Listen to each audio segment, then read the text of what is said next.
إن ولا عدوان إلا على الظالمين، والصلاة والسلام على رسوله الكريم وإمام الموحدين وعلى آله وصحبه ومن تبعهم بإحسان إلى يوم الدين.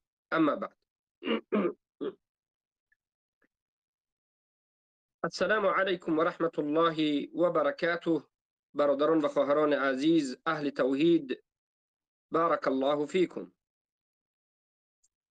الله سبحانه و تعالی را حمد و ثنا و ستایش می نماییم که به ما بندگانش توفیق عنایت فرمود که در این روزهای بزرگ حیات داشته باشیم، زندگی بکنیم و در حالت توحید ایمان به الله سبحانه و تعالی در این روزهای مبارک عبادت الله سبحانه و تعالی را انجام بدهیم.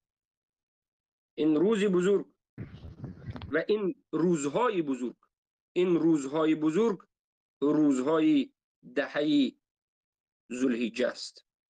بله، در یک سال از همه روزهای بزرگترین دهه ذوالحجه است. 10 روزه که از سرشوی ماه ذوالحجه از یکم تا دهمش است و در درون این 10 روز از همه بزرگترین روز عرفه است. شاید سوال بکنی که پس ماه مبارک رمضان چی؟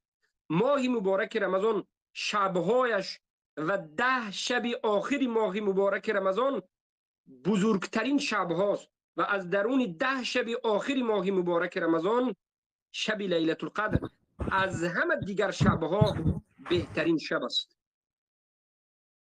بهترین شب، افضلترین شب در دهه آخر ماه مبارک رمضان شب لیلة القدر است. بهترین روزها این دهه ذوالحجه و از درون بهترین روزها یک روز عرفه است. از روزها بهترین روز یک روز عرفه، از شبها بهترین شب یک شب لیلة القدر. اجر و فضیلت و مکانت لیلة القدر را ما در 2 ماه قبل در ماه مبارک رمضان در یک چند حلقه ها به شما بیان نمودیم که شب لیلة القدر چی شبی بزرگ است، چی نصیب بزرگ است و چی فضل الله بر موحدین است که یک شبش برابر 84 سال زندگیت هست، که اگر تو 20 سال و 30 سال و 40 سال به این شب لیلة القدر نائل گشتی، گویا که در این دنیا صدها سال زندگی کردی. پس این رحمت الله برای این امت بود که به این امت شب لیلة القدر داد و بعد از 2 ماهش به تو روزی مبارک عرفه را داد. امت محمد صلی الله علیه و سلم عمرشان نسبت به دیگر امتهای گذشته کوتاه است. رسول الله گفتند اعمار امتی ما بین 60 و 70 و اقلهم من یجاوز ذلك. امت من عمرشان بین 60 ساله و 70 ساله است. کم انسان ها از 70 ساله زیاد عمر میبینند. الله ما را عمری دراز با عقیده، با عمل، با توحید در دینش ثابت قدم، با تطبیق قرآن و سنت بدهد. پس بارک الله فیکم. عمر کوتاه اما اجر و ثواب این امت مسلمه از همه دیگر مردم زیادتر است، از همه دیگر از امت ها زیادتر است. لیلة القدر گذشت، بعد از این شوال، بعد از این ذوالقعده، ذوالحجه. در 9مین روز ذوالحجه یک روزی هست. این روز عرفه است و این روز فردا هست. فردا روز عرفه هست و این روز خیلی هم روز بزرگ و مبارک است.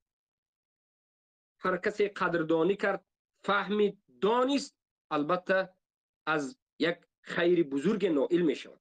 اولین فضیلت روز عرفه این است که در همین روز عرفه الله به رسول الله خبر داد. وقتی که رسول الله در عرفه بودند به رسول الله خبر داد که ای رسول الله، ای محمد علیه الصلاة و السلام، دین کامل شد، نعمت به تمامیت، به کمالات، به اتمام رسید. یعنی وحی تا امروز به تو کاملا رسید، شریعت به تو کاملا رسید، دین اسلام از همه جانب به تو رسید، دین کامل شد.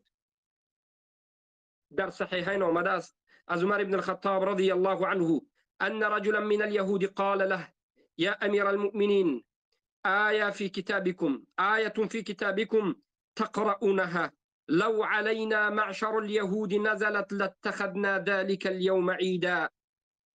قال عمر أي آية؟ قال اليوم أكملت لكم دينكم وأتممت عليكم نعمتي ورضيت لكم الإسلام دينا. قال عمر رضي الله عنه قد عرفنا ذلك اليوم والمكان الذي نزلت فيه على النبي صلى الله عليه وسلم وهو قائم بعرفة يوم الجمعة. از عمر بن الخطاب رضی الله عنه روایت است که امام بخاری و مسلم در حدیث متفق علیه روایت میکنند که یک مرد از یهود به عمر بن الخطاب رضی الله عنه گفت ای امیر المؤمنین. یهود عمر را امیر المؤمنین میگفت به خاطر اینکه امیر المؤمنین عمر بن الخطاب تطبیق کننده قرآن و سنت بود.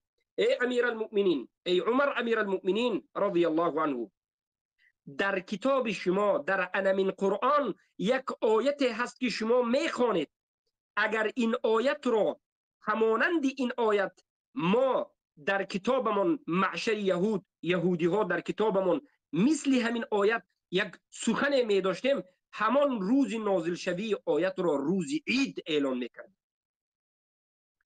عمر رضی الله عنه امیر المؤمنین به یهود گفتند که ای یهودی، این کدام آیت است که این آیت خیلی بزرگ بوده است و اگر در یهودی ها این آیت باشد همون روز را عید می گرفتند. یهودی گفت که این انمین آیت است که الله گفت اليوم اکملت لكم دینکم و اتممت علیکم نعمتی و رضیت لكم الاسلام دینا.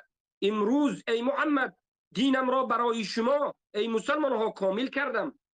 اليوم اکملت لكم دینکم، دینتون را برای شما کامل کردم، منهج از همه جانب کامل است و نعمتم را برای شما پره کردم. و رضیت لکم، و راضی شدم برای شما دین را، اسلام همچون دین، اسلامی که این دین است برای شما، از همین دین راضی شدم که دین کامل، شامل، جوابگوی هر یک دور زمان است، از همه جانب کامل است. انمین آیت سوره مائده آیت 3. عمر رضی الله عنه به یهودی گفتند به تحقیق میدانیم که در کدام روز این آیت نازل شد و میدانیم که این آیت در کجا نازل شد. این آیت نازل شد به رسول الله صلی الله علیه و سلم در روز عرفه، وقتی که رسول الله راست بودند. روز عرفه که روز جمعه بود، رسول الله راست دعا میکردند، جبرائیل این آیت را نازل کرد. در بزرگترین روز بزرگترین آیت نازل شد. بزرگترین روز در بین سالها، در بین یک سال، در یک روز، روز عرفه است.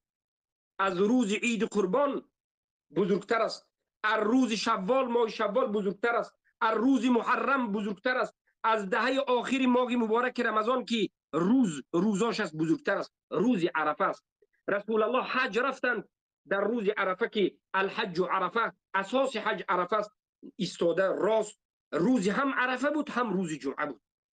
ناگفته نماند که بعد از یک چند سال یک مرتبه روز عرفه و روز جمعه در یک وقت میاد. وقتی که ما هم حج کردیم یک مرتبه یا 2 مرتبه، انا همچنین حج کرده بودیم که روز عرفه و روز جمعه 2 روزی بزرگ در یک جا جمع میشه که الله به هر دو این روز قسم خورد. پیامبر در همین روز بودند، روزی بزرگترین روز عرفه که روز جمعه بود، راست ایستاده بودند که آیت نازل شد. الله به پیامبر گفت که دین را برای شما کامل کردیم، امروز دین شما کامل شد، نعمت برای شما پره شد و اسلام برای شما دین راضی شده قرار داده شد. الله اکبر. ای مؤمن، ای موحد، ای مسلمان، این آیت بزرگترین که کاملیت دین را خبر می دهد، در این روز بزرگ که روز عرفه و روز جمعه جمع شده نازل شد. این خرسندی آور به همه موحدین است و از این آیت که در روز عرفه نازل شد یهود و نصارا دلکف است، زیرا که هیچ شریعت به مانند شریعت نازل شده به رسول اکرم این چنین کاملیت نداشت. دومین فضل روز عرفه این است که انا همین روز عرفه عید است، اما نه به همه. خوب دقت بگید، روز عرفه عید به اهل عرفه است. روز عرفه یک احکام عجایبات دارد. روز عرفه روز حج است. عرفه این حج است. اساس رکن حج روز عرفه است. کسی که به یک منطقه که نامش عرفه است اگر نرود خودش را حاجی گفته نمیتواند، حجش باطل است، درست نیست. در روز عرفه همه حاجی ها به عرفه می روند و اونها احکام خاص خود را دارند. روز عرفه برای حاجی هایی که در عرفه هستند عید است و برایشان روزه داشتن درست نیست، اما کسانی که به عرفه نرفتند و حاجی نیستند برایشان روزه داشتن مستحب است و گناه 2 سالهشان را گذشته با آیندهشان را سبب نابود شویش میکنه. روز عرفه این عید است به اهل موقف همون شخصانی که در عرفه در حج است. زیرا که حج انا همین روز شروع شد. امروز از مکه مردم مسلمان ها همه برآمدند به سوی حاجی ها، به سوی مینا. در مینا امروز بعد از ظهر می ایستند، شب خواب میکنند. فردا همه سحر بعد از نماز فجر به عرفه می روند و در عرفه نماز ظهر و عصر را جمع کرده می خوانند و پیش از اینکه شام شود آهسته به سوی مزدلفه می روند. انمون فردا روز عرفه بزرگترین روز است و روز عید به اهل حج، به اهل حاجی ها، به اهل عرفه است. قال رسول الله صلی الله علیه و سلم یوم عرفه و یوم النحر و ایام التشریق عیدنا اهل الاسلام. روز عرفه و روز نحر، روز قربانی و روزهای تشریق عید است برای ما اهل اسلام. عید روز عید قربان یک روز نیست برادر عزیزم، یک روز نیست.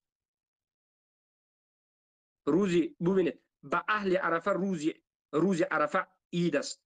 بعد از فردا بعد از روز عرفه قربانی عید است. ایام التشریق 3 روز عید است. عید یک چند روز است. این روایت رو اهل سنن یعنی سنن ابو داود، سنن نسائی، ابن ماجه، ترمذی روایت کرده. از عمر بن الخطاب رضی الله عنه روایت است که انه قال نزلت ای آیه اليوم اکملت معذرت خواهی میکنم بله في يوم الجمعة ويوم عرفة وكلاهما بحمد الله لنا عيد. عمر بن الخطاب به یهودیین چنین گفتند که این آیت اليوم اکملت لكم دینکم سوره مائده 3 در روز عید نازل شد، در روز جمعه در روز عید نازل شد و هر دوی این روز هم برای ما عید است. یعنی به یهودی ها رد زدند. ببینید که صحابگان چگونه به دقت میدانستند فضیلت و نازل شوی این آیات ها و غیره. روز عرفه اینقدر روز بزرگ است که الله سبحانه و تعالی به انا همین روز قسم خورده است. و خوب بدانید که ما بندگان انسانها و جنها هرگز حق نداریم که به غیر الله به چیز دیگری قسم بخوریم. قسم خوردن به غیر الله شرک است. من احلف بغیر الله فقد اشرک. هر کسی که به غیر الله قسم بخورد به تحقیق شرک کرده است. من اراد ان یحلف فلیحلف بالله. هر کسی که میخواد که قسم بخورد پس قسم بخورد به الله. و قسم خوردن هم والله یا بالله یا تالله است که رسول الله تعلیم دادند. اما الله به غیر خودش به چیزهایی که خلق کرد به اون قسم میخورد و قسم خوردن الله بزرگی همون چیز را بیان میکند. الله به تین قسم خورده و تین و زیتون، به زیتون قسم خورده، انجیر، زیتون و غیره. و العصر، به عصر قسم خورده که بزرگی یک وقت نشان میده و این چنین به روز عرفه قسم خورده است. الله عظیم است و بزرگ است و بجز به چیز بزرگ به دیگر چیزی قسم نمیخورد. در آیتی که سوره بروج است، آیت سوم سوره بروج، و السماء ذات البروج، آیت سومش رو نظر بکنید. در اینجا آمده است که و شاهد و مشهود قتل اصحاب الاخدود، محل شاهد و شاهد و مشهود و شاهد و مشهود. الله قسم میخورد، قسم به شاهد و قسم به مشهود. از ابي هريره رضي الله عنه عن النبي صلى الله عليه وسلم قال اليوم الموعود يوم القيامه، واليوم المشهود يوم عرفه، والشاهد يوم الجمعه. الله بروز جمعه و بروز عرفه قسم میخورد. از ابي هريره رضي الله عنه روایت است که رسول الله صلی الله علیه وسلم این آیت را شرح دادند و گفتند یوم الموعود روز قیامت است، یوم المشهود روز عرفه است، و یوم شاهد و شاهد یوم الجمعه است. و شاهد و مشهود، قسم بر روز جمعه و قسم بر روز عرفه. روایت امام ترمذی در سننشون هست که البانی حسن گفته روایت صحیح است که از این حجت گرفته میشد. پس الله به این روز بزرگ، الله رب العالمین مالک السماوات والارضین، رب السماوات والارضین، الله العظیم، قسم خورد به این روز عظیم، روز عرفه. ابن عباس رضی الله عنه گفتند که الشفع یوم الاضحى والوتر یوم عرفه. خیلی که در سوره فجر آیت سوم آمده است که الله باز قسم میخورد و میگوید و الشفع والوتر، و الشفع والوتر، بارك الله فيكم، و الشفع والوتر. در این آیت الله سبحانه و تعالی قسم میخورد به شفع، قسم به شفع و قسم به وتر. در اینجا وتر چی است؟ طاقه، یعنی من روز عرفه. روز شفع روز عید است، روز عید قربان. یعنی الله همچنین قسم میخورد به روز عید قربان و همچنین قسم میخورد به روز عرفه که یک روز پیش از عید قربان است، فردا است. و این سخن ابن عباس است، سخن عکرمه است، سخن ضحاک است، سخن سلف صالح از مفسرین قرآن است. و الشفع والوتر. بارک الله فیکم. پس الله به روز قسم خورده که این روز روزی بزرگ است. الله این روز را بزرگ شمارید. پس ای بندگان الله در روز عرفه را بزرگ شمارید. چهارمین فضیلت روز عرفه این است که در روز عرفه یک روز روزه داشتن گناه 2 سال را نابود میکند. 1 سال گذشته گناهت را و 1 سال آینده گناهت را. الله اکبر، الله اکبر، لا اله الا الله والله اکبر، الله اکبر ولله الحمد. این فضل، این رحمتی، این رحمت الله به این امت است، این فضل الله به این امت است. امت موحده، امت محمد رسول الله صلی الله علیه و سلم، آخرین این امت، آخرین امت مسلمه در این دنیا. از ابی قتاده رضی الله عنه روایت است که عن ابی قتاده رضی الله عنه ان رسول الله صلی الله علیه و سلم سئل عن فقال سئل عن صوم يوم عرفة فقال يكفر السنة الماضية والسنة القابلة، رواه مسلم. از ابی قتاده رضی الله عنه روایت است که بدرستی که رسول الله صلی الله علیه و سلم پرسیده شدند از روزداری روز عرفه. پرسیده شدند که همین روز عرفه روزداریش چی ثواب دارد؟ رسول الله گفتند که نابود میکند گناه 1 سال گذشته را و گناه 1 سال آینده ات را. روایت امام مسلم. البته روزه داشتن روز عرفه برای کسانی است که حاجی نباشند، زیرا که کسی که حاجی هست فردا در روزی بزرگترین قرار دارد، در یک زمین مقدس بزرگترین قرار دارد. عرفه برای اونها روزه داشتن درست نیست، مخالف سنت است. سنت همین است که حاجی ها در روز عرفه روزه نگیرند. روایت شده است که از رسول اکرم صلی الله علیه و سلم روزه گرفتن روز عرفه را برای حاجی ها نهی کردند، باز داشتند، منع کردند. ولی این روز روزه گرفتنش برای غیر حاجی است. ببینید روز عرفه برای حاجی ها یک فضیلت خود را دارد و برای غیر حاجی هم یک فضیلت خاص خود را دارد. این فضیلت است. این یگانه روزی است که یک روز روزه بگیر گناه یک سال گذشته و یک سال آینده بخشیده میشه. الله اکبر. این روز عرفه همان روزی هست که در همین روز الله از فرزندان آدم عهد و پیمان میثاق را گرفته بود. فراموش نکنید ای بندگان الله، شما عهد و پیمان به الله داده بودید.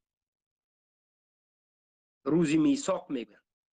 روز میثاق این روزی است که الله از کمر آدم همه فرزندان آدم را روحشان را برآورد و به اونها سوال کرد که آیا من رب یگانه شما هستم؟ معبود یگانه شما هستم؟ همه فرزند آدم، میلیاردها انسانی که امروز هست پیش بود و باز میاد، همه گفتند که بله ما شهادت میدیم که تو رب مایی. الله گفت که روز قیامت نشود که شما بگویید که ما فراموش کردیم، غافل ماندیم. نشود که شما بگویید که ما پیروی از پدر و باباها ما کردیم، آنها گمراه بودند. این آن عذر دیگر نداره. همین عهد و پیمانی که همه بنده ها به الله دادند، قسم در اون عهد و پیمانشون در توحید ثابت قدم هستند، قسم توحید را ترک کردند، یکتاپرستی را ترک کردند و به کفر شرک رفتند، قسم یهود و نصارای بودیست و مجوس و ملحد و قسم خود را مسلمان گفتند و ولیکن قبر پرست و غیره. در همین روز عرفه بود این حادثه بزرگ، در روز بزرگ. عن ابن عباس رضی الله عنهما قال رسول الله صلى الله عليه وسلم إن الله أخذ الميثاق من دهر آدم بنعمان، يعني عرفة، وأخرج من صلبه كل ذرية ذرأها فنظرهم بين يديه كالذر ثم كلمهم قال ألست بربكم. آيات سورة أعراف 172 الله قفت ألست بربكم قالوا بلى شهدنا أن تقولوا يوم القيامة إنا كنا عن هذا غافلين أو تقولوا إنما أشرك آباؤنا من قبل وكنا ذرية من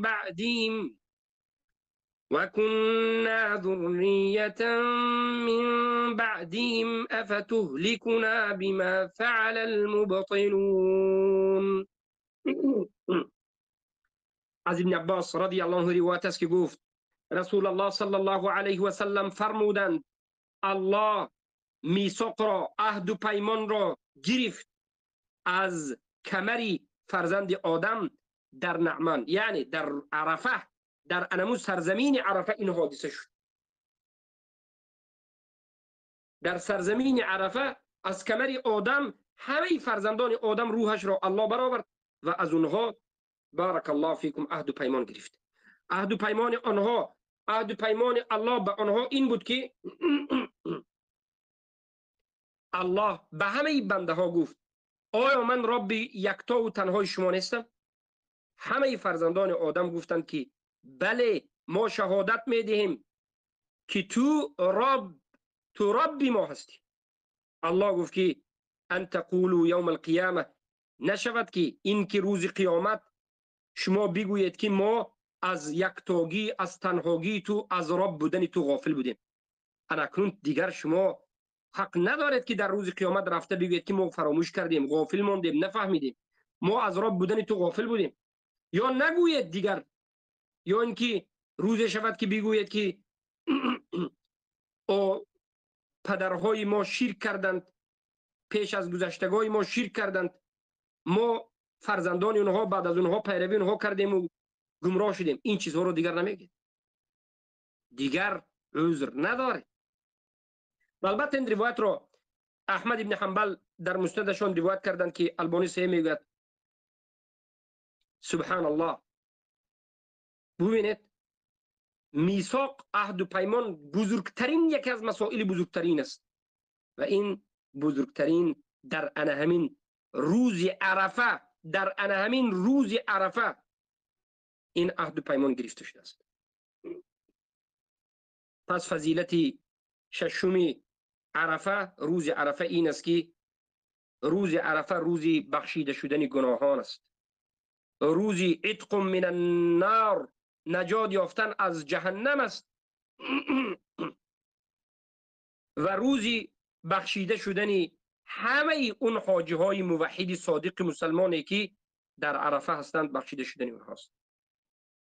در صحیح مسلم حدیث آمده است که عن عایشه رضی الله عنها عن النبي صلى الله عليه وسلم قال ما من يوم أكثر من أن يعتق الله فيه عبدا من النار من يوم عرفة إنه ليدنو ثم يباهي بهم الملائكة فيقول ما أراد هؤلاء. یگان روز نیست بمانند روز عرفه که الله در این روز، بمانند یوم عرفه، یگان روز نیست که الله بنده هایش را از جهنم نجات داده باشد.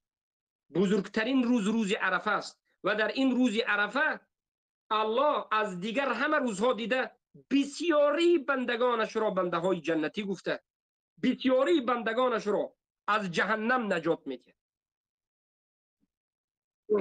در همین روز عرفه فردا شاید میلیون ها انسان به رحمت الله گرفتار میشوند و از جهنم نجات مییابند. از جهنم الله در روز میگه این از جهنم آزاد است، به خاطر توحیدش، به خاطر صدقش، به خاطر عبادتش، به خاطر صادق بودنش در دین. از روز عرفه دیده در هیچ روز الله بنده هایش را اینچنین زیاد از آتش جهنم نجات نداده است. در روز عرفه الله پایان می شود، الله پایان می شود. ببینید، یگانه روزی که حدیث صحیح دلالت می کند که الله لیدنو پایان می شود از عرش، در روز عرفه است. دیگر روزی نیست. روزانه یگانه حدیثی که ثابت می کند که در همین روز الله پایان می شود روز عرفه است، یعنی به آسمان دنیا یدنو.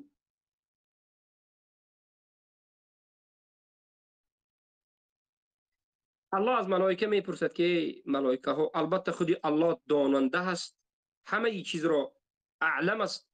از ملائکه میپرسد که این بنده ها چی میخواهند، اهل عرفه چی میخواهند، دیگر همه صادقین و مؤمنین موحدین در این روز عرفه چی میخواهند.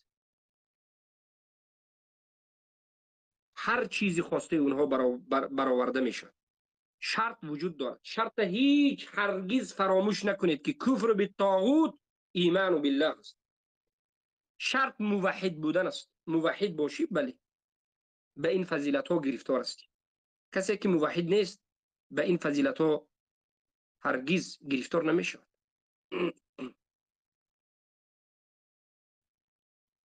الله اکبر، الله اکبر، لا اله الا الله والله اکبر، الله اکبر ولله الحمد. پس برادران و خواهران موحدم، به این روز آماده باشید و روز عرفه را به ذکر سپری کنید. بهترین دعایی که در این روز است، دعای روز عرفه این است که پیامبر صلی الله علیه و سلم گفتند خیر الدعاء فی یوم عرفه الذي قال فيه النبيون لا اله الا الله وحده لا شريك له له الملك وله الحمد وهو على كل شيء قدير. بهترین دعایی که در این روز عرفه پیامبر گفتند و همه پیامبران در روز عرفه همین دعا را میکردند، این همین دعا هست: لا اله الا الله وحده لا شريك له له الملك وله الحمد وهو على كل شيء قدير. یک روایت.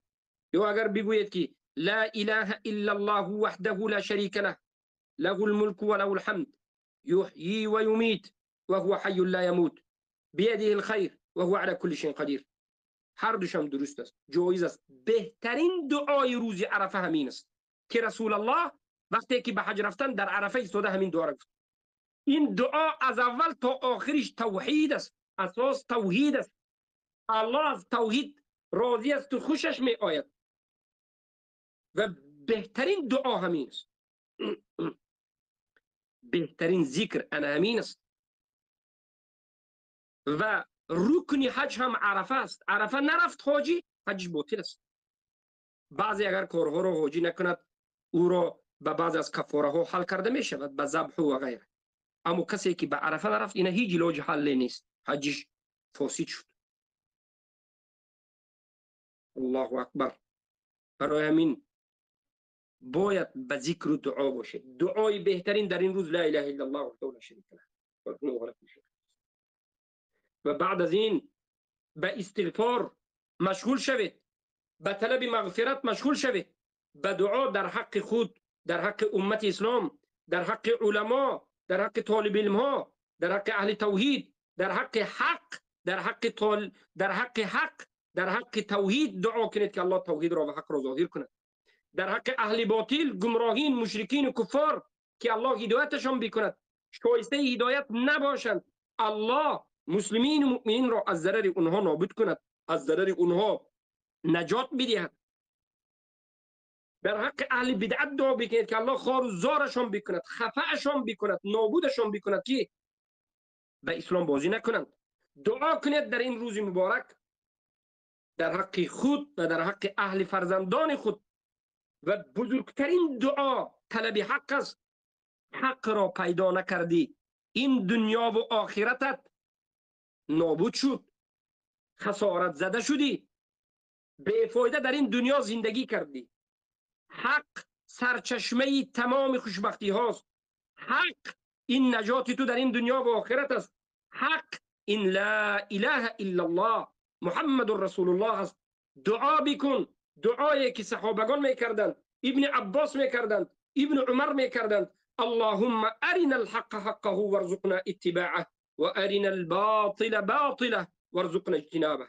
ای الله، حق را، حق بودنش را به من نشان بده و پیرو شدن از این حق را نصیبم کن. ای الله، باطل بودن باطل را نشان بده، بفهمون و از این باطل اجتناب کردن و دور شدن را به من نصیب بکن. دعا بکن، حق خواه باش. دور زده، چنگ زده، گرفته و عمل کننده و تحقیق و تطبیق کننده کلمه حق، عروة الوثقى، کلمة التقوى، کلمة التوحید، لا اله الا الله، لا اله الا الله باش. با اهل حق باش. دعا بکن، دعا سلاح مؤمن است. دعا بکن، شنوندهش الله است. دعا بکن، قوت تو ای مؤمن مسلمان در دعا است. ذکر بکن، زبانت را با ذکر تر نگه بدار که این روزی آینده، فردا، بزرگترین روزی ذکر، بزرگترین روزی دعا، بزرگترین روزی دفاع حق فرداست. حق را دفاع کن با دعایت، حق را دفاع کن با دعایت، حق را دفاع کن. دعایت را کوچک نگیر ای موحد، ای صادق، دعایت را کوچک نگیر. دعای تو قبول است، دعای تو شنیده می شود. شنونده‌اش الله است. تو موحد، تو یکتاپرستی، تو غریب دعایت شنیده می شود. تو اولیاء الله دعایت قبول است. صادق باش، دعا کن. فقط دعا در حق خود نه، دعا در حق فرزندان خود نه، دعا بعد از اینها اهل اسلام، امت اسلام، دعا درباره حق، درباره برادر و خواهر مسلمانت، در حق فرزندان مسلمان. پس این بود که روز عرفه، فردا که ما باید روزه بگیریم و با ذکر مشغول باشیم، با کلمه استغفار مشغول باشیم، خیلی هم سخت با دعا مشغول باشیم، خیلی هم سخت با استغفار مشغول باشیم. بارک الله فیکم. با همین این صحبت را به خاتمه میرسانم. اگر برادرها توانند این صحبت را همین روز منتشر میکردن در همه جا بهتر بود تا که دیگر برادران و خواهران در یوتیوب در این طرف و اون طرف با خبر بشوند. سبحانك اللهم بحمدك أشهد أن لا إله إلا أنت أستغفرك وأتوب إليك.